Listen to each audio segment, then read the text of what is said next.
Aujourd'hui, et à l'instar du Hoopcast de Basket USA, on a décidé de se pencher sur les looks les plus intéressants de la NBA et de vous proposer un classement par grande tendance.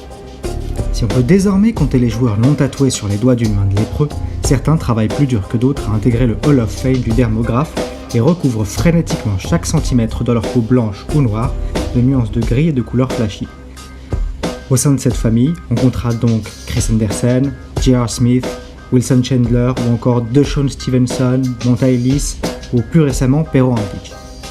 Le Tumblr NBA Tattoos a même entrepris jusqu'à la saison dernière de recenser quasi scientifiquement, pourcentage à l'appui, tous les joueurs tatoués de la ligue.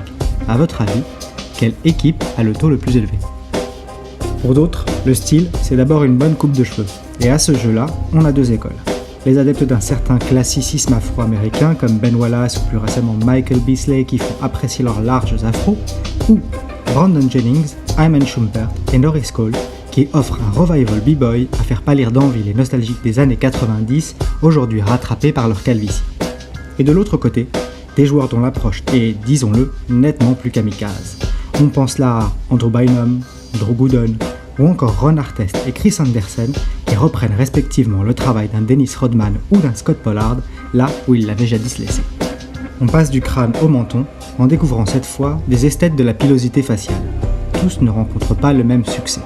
Pour un James Harden, un Baron Davis, un Chris Andersen ou un DeShaun Stevenson, combien de Drew Gooden, Scott Pollard, Brian Skinner, Chris Kaman devra-t-on supporter ? Le grand mouvement qui renverse la NBA depuis quelques années maintenant et qui a l'avantage de mettre d'accord tatoués, coiffés et barbus, c'est la hipsterisation des joueurs. Pas une conférence de presse post-game ou une arrivée au stade qui se transforme en défilé de mode. Plus avant-gardiste, tu meurs. Le premier à avoir emboîté le pas à toute cette frénésie, c'est Baron Davis.